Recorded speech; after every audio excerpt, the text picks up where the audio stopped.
the fulfillment of the Great Commissioning. Because, folks, any of us who are disciples of Jesus Christ, we have the same commissioning. So I expect to be hated, like I know I'm hated here. I expect to be persecuted. I expect for Muslims to kill me someday. I have had many death threats. I get many death threats from Muslims.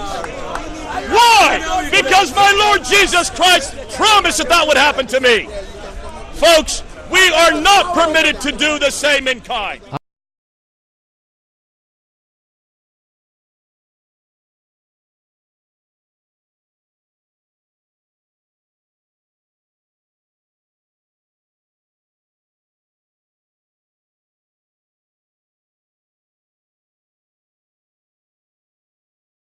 And most everyone in the ancient world would have agreed, if you're being persecuted, you do not have divine support. Right. With Christianity, with Jesus dying on the cross, persecution, suffering, martyrdom, these now become sort of badges of honor. You're now like Jesus. So persecution sort of gets hardwired into the Christian psyche. Now, the reason that it stayed was because it's tremendously powerful rhetoric. So you could say at first, well, the Romans are persecuting us. But then with the rise of the Christian Empire, Christians maintained the idea that basically the world is polarized. It's us against them, and we're under attack, and we're the good guys. Except the people who are attacking us are now not the Romans, but say, you know, the Ottoman Empire or heretics in the church are attacking us just like the Romans. And once you make that claim, you can legitimate any kind of violence against those groups because you're on the defensive. Right. You're the one who's persecuted, and obviously you have to defend yourself. This is why persecution rhetoric is so effective. It's the psychology of this. The psychology of it is that this kind of persecution complex allows your group to really band together. It brings about social unity. And we can see that now when people use persecution rhetoric. It's sort of, you know, it's us, this small, tiny little group against the world that's attacking us. Right. So even if your group isn't small and isn't powerless, this idea gives your group real social cohesion. Where did the modern religious right come from using this kind of persecution language? Wow. Well, I'm neither American nor a specialist in modern America, so I couldn't really say, but the rhetoric is sort of continuous. Part of it's actually in the New Testament. Jesus predicts that Christians will be persecuted. Right. And so Christians say, well, see, Jesus told us that we would be.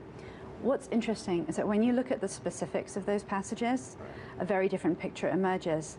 So in the Gospel of Mark, Jesus says, take up your cross and follow me, defend me in courtrooms, and some of you who are standing here will be alive when I return. Right.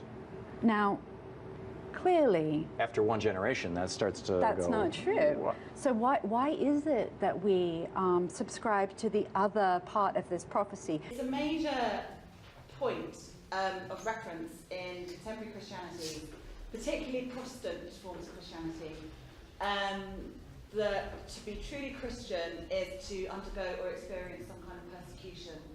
It's a huge theme, it's a recurring motif in a lot of New Testament texts.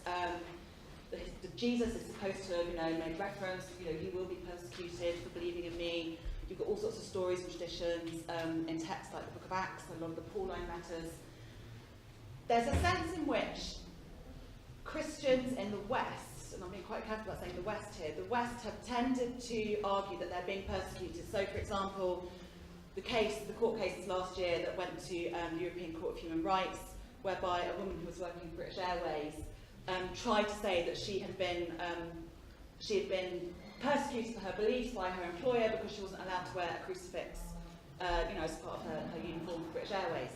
They use the language of persecution quite often to describe a feeling of being threatened, of somehow their religious privileges, their religious rights aren't being regarded in the same kind of concrete way as they used to be. And they're crying persecution because it's a part of their identity, it's a part of Christian identity to be persecuted, to be thrown to the lions like Daniel in the den, or like in the Roman period. There's this sense somehow that you're not a real Christian unless you're suffering. Look at the example of Jesus. But it's bollocks. They're real Christians. Sorry about my language. My mum will slap me. There's a real sense somehow that they don't understand how privileged they are in the West. Christianity has been privileged in the West for 2,000 odd years. there are people that really are being persecuted and suffering in the world, not just for their religion, but for their sexuality, for their gender, their ethnicity. Tone it down, Christian, is what I would say.